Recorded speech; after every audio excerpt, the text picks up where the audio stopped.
Bonjour tout le monde, très contente de vous retrouver aujourd'hui pour un nouveau live. Aujourd'hui, on va parler et échanger avec Victoria, donc qui est la fondatrice de Mila Victoria Yoga. Alors, je vais attendre. Ah ben voilà, je vois que Victoria est déjà là. Je vais t'inviter à me rejoindre.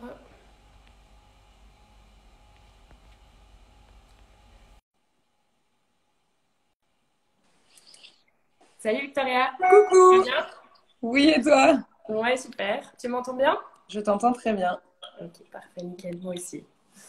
Alors, donc aujourd'hui, je vais laisser un peu les gens se connecter. Donc, comme d'habitude, si les personnes qui nous regardent vous posent des questions, vous pouvez les poser en commentaire ou dans la petite boîte à questions et on y reviendra. Alors, Victoria, je suis très contente de parler avec toi aujourd'hui parce que ça fait plusieurs fois qu'on essaye de se Oui, faire un petit live, un rendez-vous et finalement on y est arrivé. Donc, ça, c'est très chouette. exactement. Finally. Ouais. Alors, donc aujourd'hui, je t'ai invité pour que tu puisses un peu nous présenter ton projet. Donc, tu es la fondatrice de Studio Mila Victoria Yoga. Oui. Mais avant que tu nous dévoiles tous les aspects de ce projet, j'aimerais bien, si tu es d'accord, que tu te présentes un peu et que tu nous en dises plus sur toi et sur ton parcours avant ta vie entrepreneuriale, parce que je sais que tu as un parcours qui est quand même déjà assez riche et varié avant de t'être lancée dans ce projet-là. Oui. Donc, je m'appelle Victoria, j'ai 31 ans, je suis bruxelloise et à la base, j'ai étudié la pub et le graphisme à Bruxelles. J'ai adoré mes études parce que j'ai toujours été passionnée d'art, de mode. Je suis aussi née dans une famille qui bosse vraiment dans ce milieu-là, dans l'art et dans la mode. Donc ça a été un peu, on va dire, une logique, une suite un peu logique de suivre les rails. Et vraiment, voilà, j'adore, on va dire, l'art et la mode comme passion, dans la sensibilité des belles choses, etc. Mais bosser dans le milieu a été vraiment hyper différent. Et j'ai pas trop aimé ou accroché, on va dire, le côté beaucoup plus fast, acheté. Je sais pas, c'était un peu, j'ai un peu été confrontée vraiment à mes valeurs Mhm. que je n'arrivais pas en tout cas à rencontrer dans ce milieu-là. Et donc, j'ai un peu pété un câble. j'ai j'ai du coup un peu arrêté de bosser là-dedans et en plus ou moins en même temps, je me suis aussi super fort remise en question. Je passais par une période un peu compliquée dans ma vie qui m'a permis vraiment de découvrir en fait le yoga. Ok. Et donc le yoga a d'abord été pour moi vraiment une thérapie, vraiment c'était super thérapeutique. Ça a été une révélation énorme et je savais pas du tout que j'allais évidemment faire de ça mon métier. Mais comme j'ai toujours cette envie de vouloir partager des choses, de vouloir transmettre, de vouloir, j'adore parler, j'adore écrire, j'adore faire tout ça. Et voilà, petit à petit, au fil du temps, après avoir fait pas mal de choses dans ma vie, je me suis dit, en fait, j'ai envie d'être prof de yoga. Donc, je suis devenue professeure de yoga. C'est un métier génial, mais un métier très difficile, parce qu'on a Mhm. tendance un peu à oublier, genre, ah, c'est trop bien les profs de yoga et tout. C'est vraiment difficile. Les gens veulent des cours toujours au même moment. Donc, on a des journées très longues. On commence à 6 7 heures du matin, on rentre chez soi, il est presque 22 heures. Mhm. On est tout le temps sur la route, on doit aller à des cours privés, des cours collectifs. Bref, on est vraiment tiré un peu dans tous les sens. Donc c'était une super expérience, mais c'était, en tout cas moi, ça me procurait beaucoup de stress. Donc j'ai un peu switché. Je me suis encore cherchée dans le domaine du yoga pendant un petit temps. Et puis heureusement, il y a eu le confinement. Mhm. Enfin, pour moi en tout cas. Ouais. Heureusement, il y a eu le confinement et donc j'ai commencé à donner des cours de yoga en live sur Instagram et j'ai promis à ma communauté d'offrir des lives tous les jours Mhm. pendant tout le premier lockdown. Donc c'est ce que j'ai fait, j'ai tenu ma parole et en fait les gens ont adoré. Et petit à petit, je me suis dit, bah, je vais développer un truc online. Donc j'ai Ok. développé ça online. En parallèle, j'ai aussi développé ma marque de tapis de yoga, de blocs de yoga, d'accessoires de yoga que je continue quand même à développer de plus en plus et je vais vraiment élargir la gamme de plus en plus. Mhm. Et voilà, donc en gros, le yoga rassemble toutes les valeurs en fait que j'ai envie de transmettre. Donc il y a le côté, on va dire, quand même éthique aussi. Il y a le côté éco. Dans ma marque de yoga, tout est éco. J'essaye que ce soit le plus possible circulaire, local, etc. Et Mhm. puis, dans le côté studio Mila Victoria Yoga, donc qui est vraiment le yoga online, j'essaye aussi je dis toujours, c'est Gandhi qui disait ça, soyez le changement que vous voulez voir dans le monde, quoi. Donc, commencez par vous changer vous-même pour pouvoir changer dans le monde. Donc, ça, c'est un peu, on va dire, ce que j'essaye de transmettre. Donc, du coup, si je comprends bien, tu t'es vraiment lancé, tu as vraiment lancé ton projet entrepreneurial en pleine pandémie du Covid. Ouais. Quoi. Ouais. Gros challenge.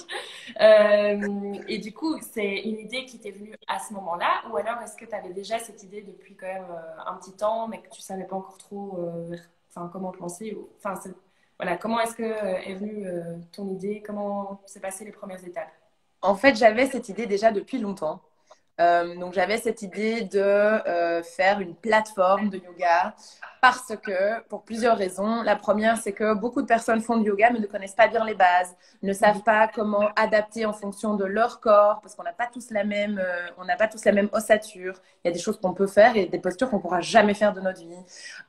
Et donc, c'était déjà cette envie de pouvoir. Je me suis vraiment intéressée à tout ce qui est anatomique, à prévention de blessures, etc.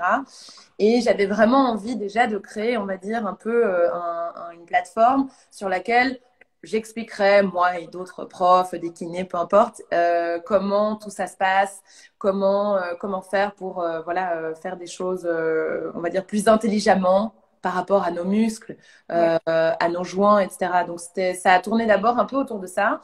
Et puis aussi mon envie de vouloir partager le pouvoir des routines. Okay. Parce qu'en fait, c'est beaucoup plus. Ça a plus d'impact sur le corps, sur le mental aussi, enfin le corps dans son entièreté, quoi, de faire un peu de yoga tous les jours que de faire une séance d'1 heure par semaine. Ok. Et du coup, ça te propose, via ton site, tu proposes justement une routine. Exactement. Et donc, c'est en fait la première chose que j'ai proposée. C'était comme pendant le confinement. C'était 30 minutes de yoga tous les matins. Et donc, c'est la première chose que j'ai proposée sur mon site qui n'était pas encore une plateforme. C'est vraiment un puzzle bricolage. Et donc, c'était 30 minutes de yoga tous les matins. Et c'était vraiment cette routine, quoi. Moi, j'ai appelé ça Oracle Morning parce que ça a un lien évidemment avec le Miracle Morning que certaines personnes peut-être ont lu. Donc, le fait de se lever le matin et de passer déjà une partie de son temps le matin à faire des choses pour soi avant de commencer sa journée. Moi, je l'appelais Oracle Morning parce que tous les matins, je tirais une carte d'oracle avec des pierres dessus. Bref. Donc, ça a été vraiment le début, on va dire, ça a été vraiment le début de tout ça, quoi. Oui, ok. Et tu dirais que l'envie d'entreprendre, tu l'as en toi depuis toujours ou... Oui. Oui, je crois depuis toujours on va dire, c'est un peu dans mes gènes d'être plutôt une leaduse, de même, je veux dire, quand j'avais 20 ans et que c'était, ok, on va aller manger un bout, on va aller boire des verres, j'adorais tout organiser, genre si on part en vacances, si on va faire des trucs, j'ai toujours envie de tout organiser, alors parfois de manière un peu excessive, c'est trop dans le contrôle, mais oui, je pense que j'ai vraiment ça depuis toujours, et puis mes 2 parents, enfin mes 3 parents, mon beau-père, ma mère et mon père sont tous entrepreneurs et indépendants, donc je pense que oui, j'ai vraiment ça dans la peau. Très bien. Désolée, je reprends en même temps. Non, t'inquiète pas. Les questions. Alors. Bon, et comme c'était une pause café, j'ai pris mon café, moi. Ben oui, tu fais bien, c'est très bien. Moi, j'avoue, j'ai appris ça autour d'un café, mais je ne bois même pas de café, donc c'est un peu. Mais voilà. Donc aujourd'hui, si tu peux nous résumer un peu ce que ton offre, qu'est-ce que tu proposes concrètement? Tu proposes des cours en ligne, tu proposes des tapis et des, comment on appelle ça, des briques? Blocs, ouais, briques. Voilà, tout à fait. Est-ce que tu peux un peu nous détailler le programme de tes cours, ce que tu proposes plus concrètement? Donc, il y a 2 billets. Le premier, donc effectivement, la plateforme. Le deuxième est la marque. Donc, je suis vraiment en train d'essayer de mieux scinder les deux. Okay. Donc, la marque, je propose des tapis de yoga et des blocs de yoga qui sont planet friendly, comme on veut dire, qui sont responsables. Voilà, ça, c'est vrai, ce sont vraiment juste des objets, quoi, qui sont beaux, inspirants et qualitatifs, forcément. Et puis après, il y a la plateforme qui, aujourd'hui, n'est qu'une plateforme qui tourne autour du yoga. Mais le yoga vraiment large, je veux dire, il y a de la mobilité, il y a des cours courts, il y a de la respiration, il y a vraiment, voilà, déjà vraiment tout le monde du yoga, mais qui est une plateforme qui va vraiment devenir une plateforme accessible, wellness 360 degrés. Donc, j'explique vite fait.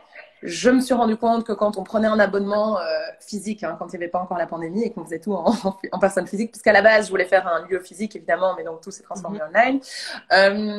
Et en fait, je me rends compte que quand tu prends un abonnement quelque part, genre moi, je prenais un abonnement chez Yoga Room, ok, super, j'ai du yoga. Sauf qu'à côté de ça, moi, j'adore faire du spinning, j'aime bien faire du sport de temps en temps, j'ai envie de faire plusieurs trucs. Et en fait, je me suis rendu compte que je ne pouvais pas payer et me permettre d'avoir des abonnements partout. Et ça commençait à être des budgets vraiment astronomiques. Surtout tout ce qui est en plus développement personnel, bien-être, yoga, sport, etc. Ça a quand même un certain budget, c'est un certain prix et il est tout à fait, enfin je veux dire, les prix sont justes, c'est juste que additionné, ça fait beaucoup sur un mois. Et donc j'avais envie de rassembler à un seul endroit, donc sur cette plateforme, toutes les choses qu'on pourrait faire pour vraiment mieux se sentir. Je n'aime pas trop les termes bien-être, mieux-être, etc. Donc, je préfère dire en anglais wellness. Je sais pas pourquoi, mais ça me va un peu mieux. Et donc, sur cette plateforme, j'ai vraiment envie de pouvoir offrir aux personnes tout ce qui pourrait leur faire du bien. Que ce soit, donc là, il y a un programme de réflexologie plantaire qui va arriver sur la plateforme. Il y a effectivement du yoga, il va y avoir des workouts, il va y avoir de la nutrition, il va y avoir enfin, vraiment plein de choses différentes. Et mon but est d'essayer de rendre les gens plus autonomes aussi dans leur vie. Donc, j'ai pas envie qu'ils soient genre collés et scotchés à un prof ou à des cours, ou etc. Qu'ils arrivent vraiment petit à petit, que ce soit à travers une pratique de yoga, qu'ils arrivent s'ils font 10 minutes ou 15 minutes tous les matins, eh bien, ils vont commencer à pratiquer tout seuls parce qu'ils auront cette habitude et ils se seront hyper bien formés, entre guillemets, ils se seront inspirés sur ma plateforme, mais ils arriveront à le faire seuls. Ou bien la réflexologie plantaire, pareil, ils auront vu des vidéos, ils vont se dire « Ah ok, là je me sens stressée, je connais les gestes qu'il faut faire ». Donc c'est vraiment plus essayer de rendre les gens autonomes dans leur wellness, dans la vie de tous les jours, quoi. Et essayer vraiment d'intégrer des petites routines, des petites habitudes et faire des petits changements dans la vie de tous les jours pour en fait voir des vrais grands changements à long terme. Ok. Donc toi, ton ambition, ton objectif, c'est de rester online. Tu n'as pas spécialement envie... Si je rêve d'être dans la vraie vie.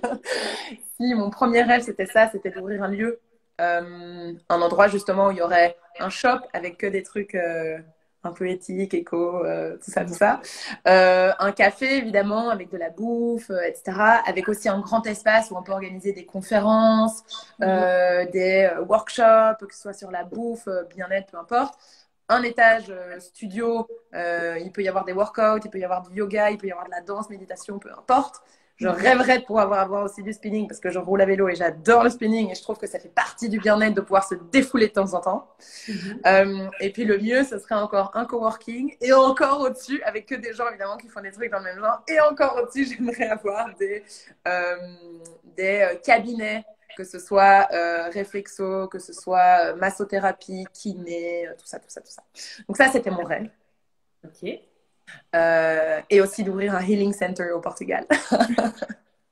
Un endroit de retraite. Non, ça, en fait, c'était mon premier rêve. Parce que je me suis rendu compte que voilà, je suis passée à travers, on va dire, des épreuves de la vie. Beaucoup de personnes passent par là.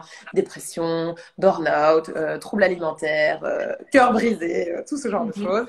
Et en fait, j'arrivais pas à trouver non plus un endroit où des choses holistiques et douces, de la médecine douce, qui pouvaient vraiment m'aider, quoi. Les seules choses qu'on me propose, ben, c'est des médicaments, psychiatre, psychologue. Je me suis dit, bon, je suis pas sûre d'avoir envie de passer par là. Chacun son choix et je pense que c'est bien d'avoir une bonne balance entre les deux. Mais il y avait même pas cette offre de pouvoir faire autre chose. Et j'aurais bien aimé pouvoir me dire, je fais une retraite de 2 mois, par exemple, dans un centre qui travaille vraiment sur l'holistique. Donc, l'holistique, c'est quand on prend en compte l'entièreté de la personne. Et que voilà, dans ce centre, je puisse faire de la méditation, du yoga, bosser dans le potager, mieux manger, avec une bibliothèque de dingue où je peux dessiner, peindre, peu importe. Voilà. Donc ça, c'est encore un autre rêve. Oui, je vois que tes rêves sont bien fournis et qu'il y a plein d'idées qui émergent dans tous les sens. Oui. C'est cool. Mais donc, on va dire que de manière générale, c'est vraiment essayer de créer quelque chose dans sa globalité plutôt que de dissocier en fait toutes les choses. Parce qu'en fait, tout va ensemble. Et quand j'ai commencé à pratiquer du yoga, toute ma vie a changé autour de ça. Oui. Et du coup, tu dirais que là, maintenant que c'est toi qui donnes des cours de yoga, ta pratique personnelle, tu arrives encore à... Enfin, le rapport elle-même ou pas tout à fait? C'est dur. C'est dur, c'est très difficile et c'est une très bonne question parce que c'était ma thérapie avant et c'est devenu mon boulot. Ouais. Et donc, c'est difficile d'arriver à dissocier, mais je pense que je suis enfin sur la bonne voie. J'ai fait une retraite de yoga là pendant une semaine pour moi. Et en fait, ça m'a vraiment aidé à me remettre dans ma pratique. Et ça m'a vraiment aidé justement à bien trouver cette balance entre je donne aux autres, mais je prends pour moi aussi. Donc, c'est vraiment... On se sent souvent un peu en tant qu'entrepreneur, on se sent un peu coupable de faire des choses pour soi, alors qu'on devrait dédier corps et âme à notre projet pour pouvoir grandir et fonctionner. Mais je pense que, en fait, à contrario, ça joue en notre défaveur à long terme, parce que si nous, on s'épuise et si on n'arrive plus à se recentrer et trouver de l'énergie au fond de nous-mêmes, ben, on ne peut plus avancer, quoi. Ouais, non, clairement. C'est très important de trouver l'équilibre et la balance entre... s'accorder du temps. Et justement, donc tu as lancé ton projet toute seule, je pense. Oui. Là, le fait de proposer une offre pluridisciplinaire, on va dire, tu le fais toute seule ou tu t'entoures d'une équipe? Non, je m'entoure. Okay. Le but aussi avec ça, c'est que j'ai pas du tout envie que ce soit mon projet. J'ai vraiment envie que ce soit une co-création. Alors, c'est sûr qu'on va dire que c'est moi qui l'ai lancé, qui a l'initiative de ce truc, mais j'ai vraiment envie que ce soit de la co-création et j'ai envie de pouvoir mettre en avant des personnes qui sont vraiment douées dans leur domaine. J'ai pas envie non plus de trouver une seule personne qui fait du yoga. Il y en aura peut-être 5, il y en aura peut-être 10. Pas non plus une seule personne qui fait de la réflexion, il y en aura peut-être plusieurs. Parce que je pense qu'on a tous des qualités différentes. On a tous des traits de caractère aussi qui peuvent attirer un type de personne et peut-être pas l'autre. Et je suis sûre qu'il y a plein de personnes qui n'aiment pas du tout mes cours de yoga, mais qui vont adorer l'autre prof qui donne cours sur ma plateforme aussi. Et donc voilà, j'ai vraiment envie de faire de la co-création et bien m'entourer. Maintenant, il faut que ce qui est difficile, c'est de déléguer et de réussir à finalement se centrer sur uniquement, finalement, quelle est ma plus-value dans ce truc, dans ce business. Et où est-ce que, voilà, moi, je dois vraiment trouver ma place et dédier mon temps et mon énergie là-dedans. Et donc, déléguer et m'entourer de personnes qui peuvent faire des jobs qui ne sont pas nécessairement, qui ne doivent pas être faits par moi. Et donc, ça, c'est ce que je commence à faire. Donc, je commence à déléguer là et bosser avec d'autres personnes, plus, on va dire, dans la structure et la construction du projet. Seul, c'est un peu compliqué. Ouais, c'est pas simple. Parce que jusqu'à présent, c'est gérer tout toute seule. Et donc, j'allais dire, comment est-ce que jusqu'à présent, tu as réussi... Enfin, est-ce que tu aurais des petits conseils pour quelqu'un qui se lance pour dire, OK, ben, quand tu te lances tout seul, tu dois gérer toutes les casquettes, toutes les fonctions que demande un business. Comment est-ce que toi, tu as réussi à gérer tout ça? Comment? Je ne sais pas, parce que je ne suis pas sûre que je l'ai très, très bien géré. Mais je pense que le plus important, c'est une structure. Donc moi, je suis super créative, ok, j'ai plein de casquettes, c'est génial, mais j'ai pas assez de structure. Donc moi, c'est ça qui a joué un peu en ma défaveur aussi. C'était de pas être assez structurée. Donc d'avoir vraiment un agenda, un planning bien fait, de se dire, ok, toutes les semaines, il faut que ça soit fait. Tous les jours, il faut que ça soit fait. Tous les mois, il faut que ça soit fait. Essayer vraiment de prendre un peu de recul et essayer de structurer un petit peu plus les tâches à devoir faire. Et quand on fait une tâche, évidemment, ne faire que cette tâche-là, quoi. Parce que moi, évidemment, ça m'arrive, je commence à faire un truc et puis je me dis, attends, il faut que je réfléchisse au flow que je dois faire demain, peut-être que je dois faire cet enchaînement de posture, et puis voilà, c'est un peu compliqué. Donc, c'est vraiment apprendre à, vraiment, enfin, comme à l'école, quoi. On a le cours de biologie pendant 50 minutes, après on a le cours de maths, et puis on a le cours de français, et donc vraiment essayer un peu de sectionner. Je n'y arrive pas très bien, donc c'est pour ça que je m'entoure aussi de personnes qui sont plus douées là-dedans. Mais je dirais que ce qui m'a aidée, c'est juste que j'aime tellement ce que je fais et j'ai envie que tout le monde soit content. Donc, j'ai envie que les gens soient contents de ce qu'ils achètent, entre guillemets, que ce soit des services ou des objets. J'essaye, voilà. J'avoue que c'est un peu le dawa, quoi. Oui, mais je pense que dans la vie de beaucoup d'entrepreneurs, c'est le dawa au début et même après. Et je pense qu'au plus tu te rajoutes des objectifs et des challenges, au plus ça rajoute enfin, je sais plus qui me disait ça, mais que quand tu choisis d'être entrepreneur, tu choisis d'aimer les problèmes. De les aimer et de les démêler aussi. Ouais, et de les démêler, oui. Et que chaque jour, tous les jours, il y a des trucs à régler. Il n'y a jamais un jour où tu te dis tranquille, tout va bien, quoi. Non, c'est vrai. Et c'est ça qui est souvent aussi d'autant plus difficile, c'est qu'il n'y a aucune journée qui se ressemble. Alors, c'est génial quand on est créatif et qu'on s'ennuie vite. C'est très chouette parce qu'on s'ennuie jamais. Mais c'est vrai que du coup, on perd souvent cette structure. Et donc, je pense que c'est vraiment primordial d'avoir un planning défini. Et même si à un moment, il y a un mail qui arrive ou un appel qui arrive qui n'était pas prévu, de dire, OK, c'est pas prévu maintenant, c'est pas grave, je laisse fermer et je l'ouvre quand c'est le moment de l'ouvrir, quoi. Donc souvent, on a envie un peu de tout faire tout de suite et on finit par un peu, je pense, tout bâcler. On se perd complètement, ouais. Tu dirais que jusqu'à présent, qu'est-ce qui a été ton plus gros challenge dans ton parcours entrepreneurial? En fait, je pense que ça a été de mettre la casquette d'entrepreneur. Parce que je me sens toujours un peu mal, c'est bizarre de dire ça, quoi. J'ai toujours un peu du mal. Pardon? C'est un peu le syndrome de l'imposteur? Oui, complètement. Donc, c'est surtout ça aussi, c'est de se sentir légitime de pouvoir faire ce qu'on fait. Et c'est vraiment plus, ce qui a vraiment été dur, ça a été de me lancer, quoi. De me dire, OK, j'ai cette idée qui est là depuis longtemps, c'est pas parfait, mais maintenant, il vaut mieux le faire. Et je pense que ce qui aide souvent, c'est du coup de bosser avec quelqu'un d'autre ou bien d'engager en freelance quelqu'un qui peut t'aider à débloquer, on va dire, un peu ces nœuds, mais vraiment de manière très pragmatique, quoi. Donc moi, j'ai fait un appel, par exemple, à une agence de marketing et de communication et ils m'ont vraiment aidé à débloquer ce premier gros nœud et à développer cette plateforme. Parce que cette plateforme, je l'avais en tête depuis super longtemps. Mais de nouveau, je n'osais pas, je me disais, mais non, qui suis-je pour pouvoir faire ça? Je suis qu'une prof de yoga et encore, je suis pas la meilleure prof de yoga. Non, non, non. Donc, voilà, c'est toujours un peu stressant, mais je dirais que ça, c'était vraiment mon plus gros challenge. Et l'autre énorme challenge, c'est vraiment la structure, quoi. Vraiment cette structure de réussir à se dire, là maintenant, j'ai ma casquette de professeur de yoga. Là maintenant, j'ai ma casquette d'élève de yoga. Et là maintenant, j'ai ma casquette de businesswoman du yoga, quoi. C'était un peu genre passer de l'un à l'autre et de dire, OK, comme je suis dans ce personnage-là, j'ai besoin de ces qualités, ces qualités, ces qualités. Enfin, ou de, en tout cas, c'est ce mindset et il faut que j'arrive à avancer comme ça. Et donc voilà, c'est un peu, je dirais, c'est un peu switché de tout ça parce que clairement, c'est ce qui m'a, moi, c'est aussi, enfin, c'est une thérapie pour moi. Donc c'est aussi un peu comment est-ce que tu fais un business de moi, ce qui m'a littéralement sauvé la vie, quoi.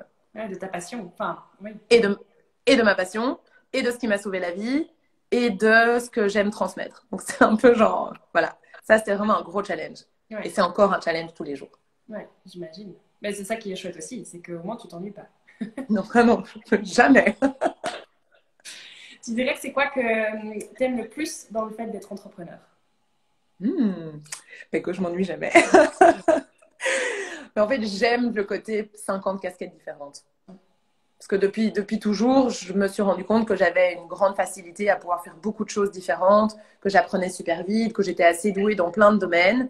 Ce qui est une qualité, je pense, en tant qu'entrepreneur, mais ce qui est souvent, on va dire, un peu, je sais pas comment dire, pour pas utiliser un terme trop dur, mais qui est toujours un peu clashé quand tu veux rentrer dans quelque chose de plus classique, quoi.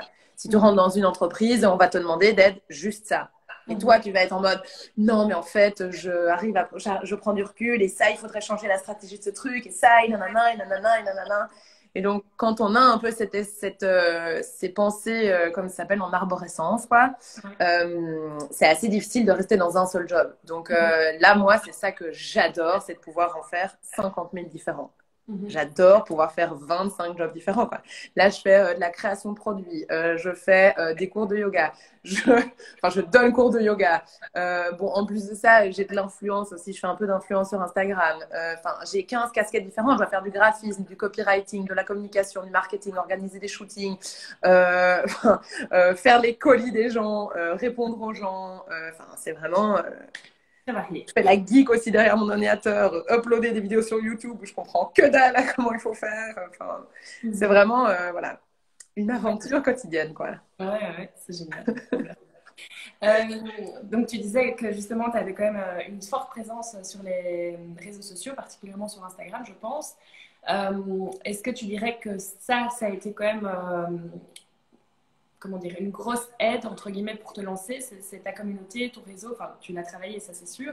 Mais est-ce que tu dirais que ça a été un peu le point de démarrage aussi pour te lancer oui. dans l'aventure? Franchement, je pense que ça a beaucoup aidé parce que j'avais une petite communauté, enfin petite, elle était déjà un peu grande pour certaines personnes, mais je crois que j'avais 4000 personnes quand je suis rentrée J'étais en Australie pendant le confinement. C'était vraiment le 3e jour du lockdown, du premier lockdown. J'avais 4000 personnes. Et je suis arrivée, je pense, à 10 000 en janvier. Bon, c'est pas non plus, ça va, hein, c'est pas non plus, voilà. Mais je pense qu'en un an, donc j'ai fait plus de x2. Et je pense que le fait qu'il y avait déjà une communauté existante qui était intéressée par le yoga et ce que je partageais, que j'ai donné des cours de yoga gratos sur Instagram tous les jours pendant le premier lockdown, là, ça a déjà vachement gonflé ma communauté. Et puis petit à petit, j'ai fait j'ai construit cette communauté. Et clairement, le jour où j'ai lancé ça, en fait, les gens étaient là, ils étaient prêts, quoi. Ouais, donc, sans ça, est-ce que tu dirais que ça n'aurait pas eu autant de succès? Je crois pas, parce que il y a déjà énormément sur le marché. Bon, après, il n'y a pas beaucoup sur le marché francophone, donc j'ai de la chance, j'ai cette chance-là. Ça a été une grande question aussi, est-ce que je fais marché francophone ou bien anglophone pour pouvoir toucher plus de personnes, mais j'ai vraiment décidé de faire le francophone parce que dans l'anglophone, il y a déjà énormément. Mais donc, je pense que, je veux dire, si les gens veulent trouver, je veux dire, il y a des énormes concurrents, comme Yoga Room, bon, après, eux, c'est des lieux, mais je veux dire, il y a déjà beaucoup de choses existantes.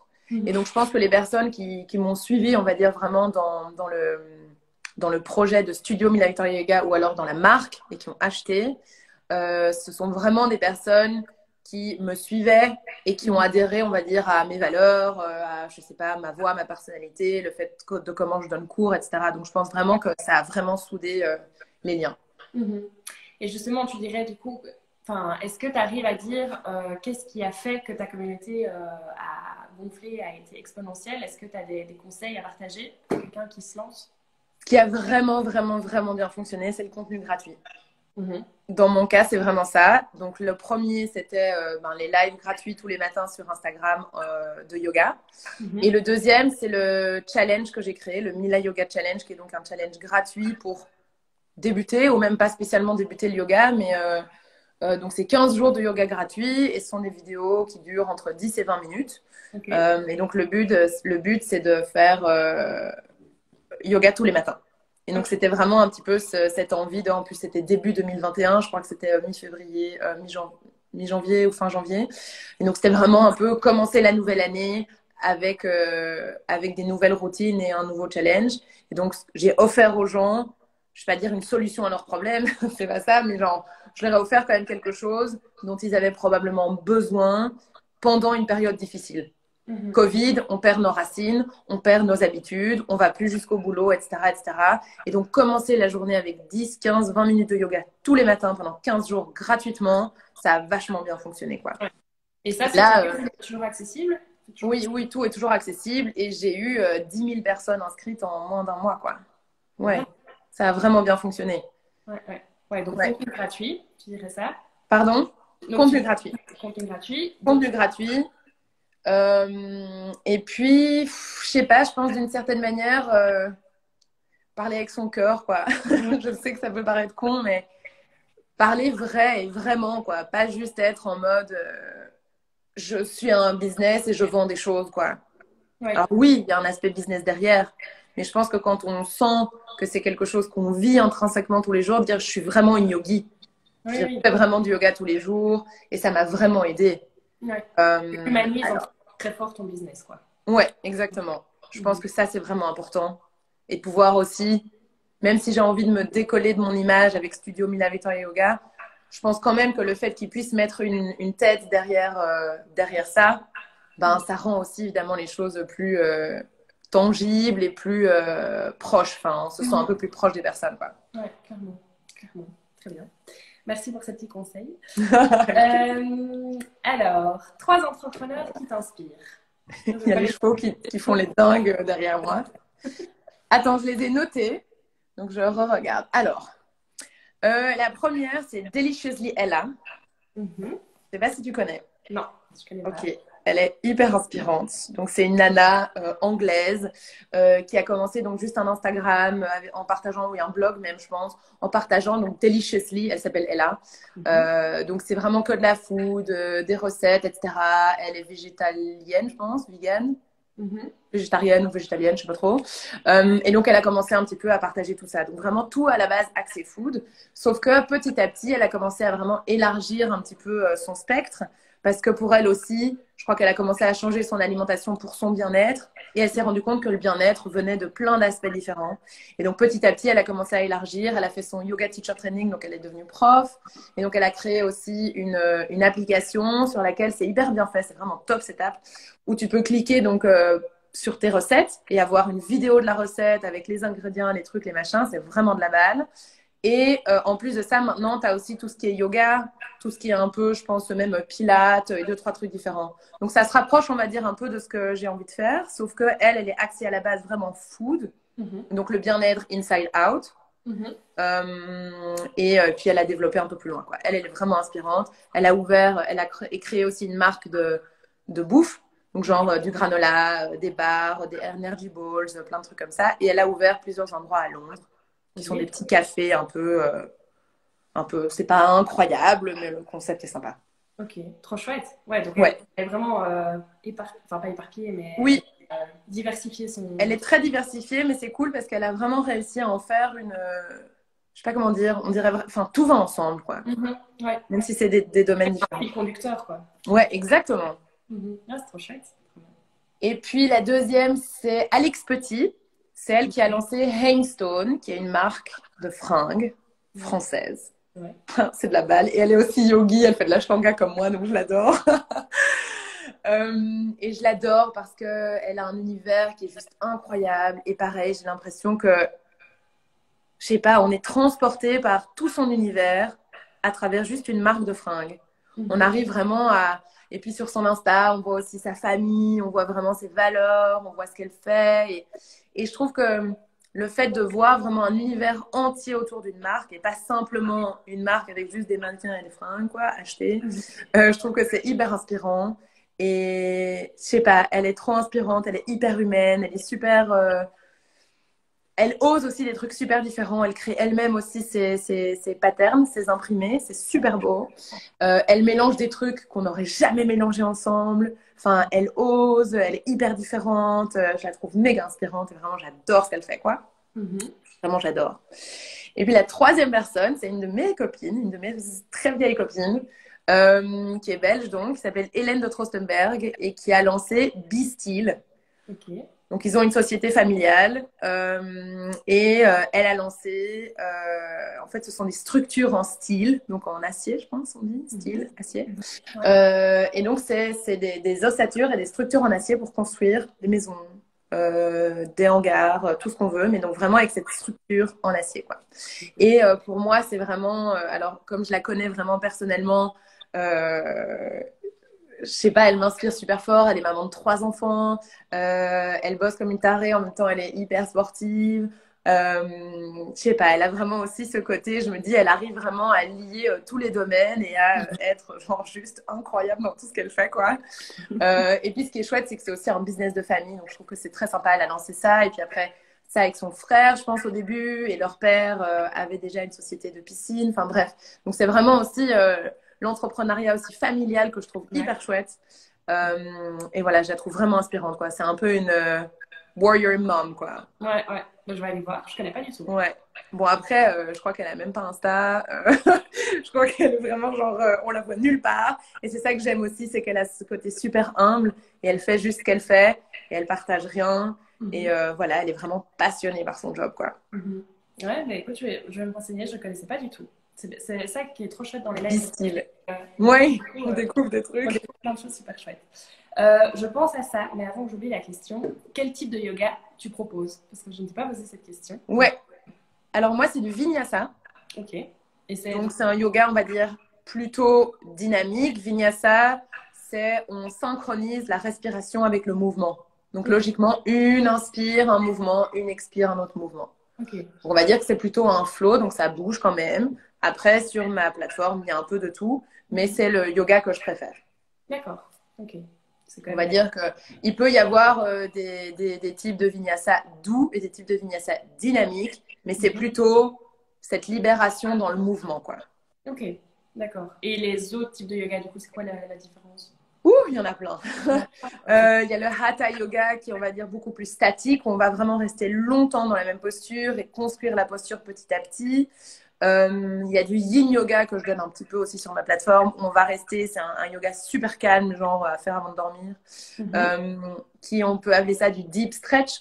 Donc c'est vraiment, on va rester entre 3 et 8 minutes dans la même posture, à même le sol. Et c'est vraiment pour relâcher les muscles à fond. Bon, il y en a 50 000 autres, quoi. Il y a de l'Ashtanga, il y a de l'Iyengar, enfin, il y en a vraiment beaucoup. Mais on va dire que le yoga le plus connu, ça va être du Hatha et du Vinyasa. Ok, d'accord. Bon, et on va dire que c'est les plus accessibles. Ok, très bon à savoir, très bien. Tes objectifs d'ici 2 ans, c'est quoi? C'est d'avoir créé vraiment ce studio wellness 360 degrés. C'est d'avoir trouvé un terrain au Portugal. Ok. C'est d'avoir déménagé au Portugal. Okay. Et c'est surtout d'avoir développé vraiment... j'ai envie d'employer aussi des personnes. Donc, j'aimerais vraiment pouvoir élargir mon équipe. J'aimerais pouvoir élargir aussi ma gamme de produits. J'aimerais pouvoir avoir vraiment une plateforme super bien faite et une application. Ok. Plateforme, application, début du lieu et vraiment développement, on va dire, de ce que j'ai déjà. Donc, je n'ai pas spécialement envie de faire beaucoup plus que ce que j'ai. En vrai, j'ai une application très précise en tête, voilà, qui englobe, on va dire, un peu tout ce que je veux faire, mais qui tourne autour de tout ce qui est routine. Ok. Bah, c'est déjà avoir une bonne routine. Oui, c'est déjà tout ce que tu as déjà accompli en 1 an de temps, c'est déjà quand même... Il y a déjà pas mal de trucs. Ouais, c'est déjà trop bien. Et en plus, toute seule. Donc ça, c'est trop bien. Ouais. Et c'est vrai, en fait, je pense que j'ai fêté il y a quelques jours. Je ne l'ai même pas fêté, c'est vraiment nul. J'ai fêté il y a quelques jours, genre, mon anniversaire de 1 an de mon site, quoi. Bah oui. T'avais oublié. Alors, j'ai encore une question pour toi, et puis je te laisserai le mot de la fin, si tu as une news, une actualité, enfin peu importe ce que tu as envie de nous dire pour terminer. Mais avant ça, 3 conseils que tu aimerais donner à un ou une jeune qui se lance dans ce projet. Ok, première chose, c'est vraiment partir du cœur. Je sais que de nouveau, c'est vraiment con, mais quand on parle et quand on construit quelque chose avec son cœur, avec ses tripes, avec son âme, je veux dire, ça se sent, ça se reflète. Et c'est tellement plus facile aussi après de pouvoir en parler, de pouvoir convaincre les gens, que ce soit des investisseurs, que ce soit des futurs clients, peu importe, c'est tellement mieux. Et surtout, c'est aligné. Et j'ai l'impression que quand on fait ça avec le cœur, ça se fait aussi de manière beaucoup plus organique. Donc ça se fait de manière assez naturelle. Moi, je me suis pas dit du jour au lendemain, je vais faire une marque de tapis de yoga. Genre, ça s'est juste vraiment mis tout seul, quoi. J'ai commandé 20 tapis pour un événement et finalement les gens étaient genre là, ah ils sont trop bien, on peut les acheter. Ah bah ok, bon, mais je vais en faire plus. Donc vraiment, je dirais donc vraiment que ça part du cœur et quand ça part du cœur, ça se fait naturellement et ça se construit de manière beaucoup plus organique et donc beaucoup plus solide et stable. C'est vraiment le premier gros conseil. Le deuxième conseil, ce serait d'avoir une vision. Hyper important d'avoir une bonne vision, donc on appelle le 3e œil. Bonne vision à long terme. Mais après, hyper important, ce qui a été un challenge pour moi, ça va être ok, c'est super d'avoir cette vision, mais tu vas pas y arriver en 2 secondes à cette vision. Donc, il faut vraiment faire un rétro-planning, revenir en arrière. Quels sont les steps, en fait, pour arriver jusque-là? Et après, en fait, juste faire step by step. Accepter que le premier step, ça va être de devoir, je sais pas moi, aller à la poste acheter des timbres pour envoyer tes colis, quoi. Ouais. Enfin, c'est débile, mais... Des baby steps, mini steps. Baby steps. Mini baby steps, quoi. Appeler quelqu'un parce que il faut trouver le nom de domaine de ton truc et je sais pas comment faire pour l'acheter. Enfin, voilà, ce genre de truc. Vraiment baby steps. Et puis, le 3e qui pour moi a été le plus important, c'est apprendre à déléguer pour pouvoir créer du temps et de l'espace pour faire les choses dans lesquelles on est vraiment doué et les choses, comment dire, les choses pour lesquelles on est indispensable. Donc les choses pour lesquelles on peut être remplacé par n'importe qui, autant essayer de les déléguer, sauf si évidemment le job, genre si moi mon job que je fais finalement, le job dans lequel je suis vraiment forte et dans lequel je suis indispensable n'est pas une grande partie du job et de la création de la start-up. Alors oui, évidemment, on met d'autres casquettes et on peut faire d'autres choses. Mais s'il y a vraiment quelque chose qu'on ne sait pas du tout faire, genre du graphisme ou faire un site internet, passer finalement 3 mois à essayer de développer un site internet alors que c'est pas notre job.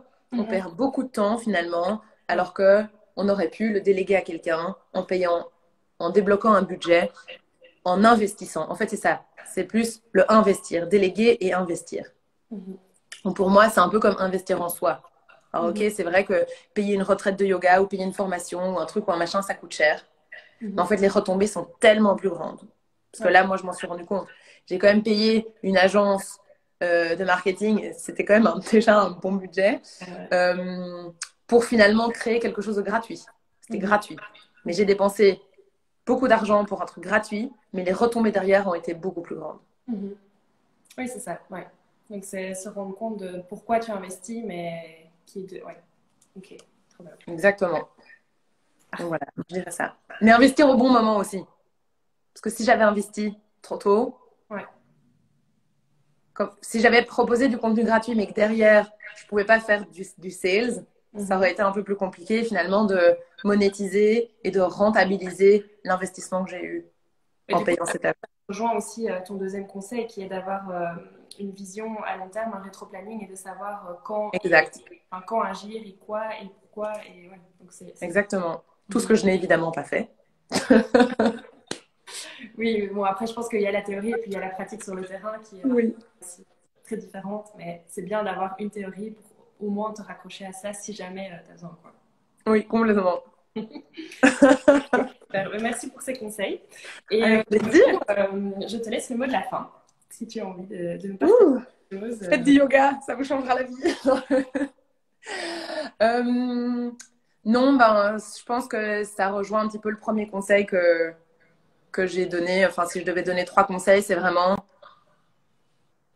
faire un truc avec le cœur, quoi. Faire un truc qui est en adéquation avec nos valeurs, parce que j'ai vu une quote hier qui disait genre I didn't quit my 9 to 5 job pour être free, quoi. Moi, c'est un I open my eyes, I close my eyes, quoi. Mon job, c'est genre tout le temps, même pendant la nuit, je rêve de ça. Donc, quand on est entrepreneur, c'est toute notre vie. Enfin, c'est pas genre, c'est pas, on quitte pas notre 9 to 5 job pour pouvoir être plus libre. D'une certaine manière, oui, peut-être à un moment. Mais quand on quitte ce job-là, c'est pour avoir effectivement un job qui commence à la seconde où tu ouvres les yeux jusqu'à la seconde où tu fermes les yeux. Donc, si c'est un job, enfin, si c'est une entreprise ou un projet qui n'est pas en adéquation avec nos valeurs parce qu'on vit notre projet, je pense que vraiment, à long terme, c'est juste invivable, quoi. C'est pas possible, quoi. Et donc, je pense que, voilà, après, la motivation première, pour moi, elle devrait pas être monétaire. C'est un peu compliqué, je sais, mais elle devrait vraiment être voilà, quelque chose qui part, on va dire, du cœur et des tripes, quoi. Alors, je sais, c'est difficile et c'est facile à dire quand je dis ça maintenant parce que ça fonctionne et je suis trop contente. C'est sûr que voilà, j'ai eu de la chance de pouvoir avoir aussi des parents chez qui j'ai pu habiter, chez qui ont pu m'aider aussi à me donner un peu d'argent pour commencer à acheter mes premiers tapis de yoga, etc. Donc, c'est sûr que c'est facile. Mais je pense quand même qu'il existe de toute façon des aides et je pense quand même que voilà, il existe des incubateurs aussi, des personnes qui peuvent aider à fond. Et donc, je pense qu'à partir du moment où ça part du cœur et des tripes, il y a entre guillemets peu de chances, si on est bien entouré, que ça fonctionne pas. Mais bon, c'est mon avis. Je pense que si on part vraiment en mode I want to make money, je veux un truc qui cartonne, je veux être vendu à Microsoft dans 3 ans, j'ai peur que ça fonctionne pas parce qu'on sent dans l'énergie que c'est vraiment juste du business, quoi. Ouais, non, et comme tu dis, il faut croire en son projet avant tout, avant même de penser à l'argent. Enfin, si, c'est important d'avoir cette vision-là aussi, mais première chose, c'est vraiment croire en ton projet, quoi. C'est important d'avoir un business plan et un business model, effectivement, mais je pense que oui, ça se sent, quoi. Ça s'émane, et comme on dit, l'énergie qu'on dégage, c'est l'énergie qui va revenir vers nous, quoi, qui va être réverbérée vers nous, donc forcément, si on n'est que en mode business, business, business, on va avoir autour de nous que des gens qui sont en mode business, business, business, quoi. Ouais, clairement, clairement. Donc ouais, je pense que ce serait ça mon mot de la fin. Écoute, Victoria, merci beaucoup pour ce live, c'est très chouette. Et merci à toi. Trop bien. Et plein de bonnes choses pour la suite, que tout se passe bien. Merci beaucoup. Et oui. Je me réjouis de découvrir les autres lives que tu vas faire avec d'autres. Écoute, il y en a déjà plein qui sont disponibles dans le feed Instagram, sur notre chaîne YouTube. Donc, voilà. Oui, c'est vrai, en IGTV. Ok, trop bien. Mais je continue, il y en aura encore plein d'autres, très inspirants. Ok, voilà. Je me réjouis de tous les découvrir. Merci beaucoup. Bonne Merci journée. à toi, merci pour l'invitation et à très bientôt.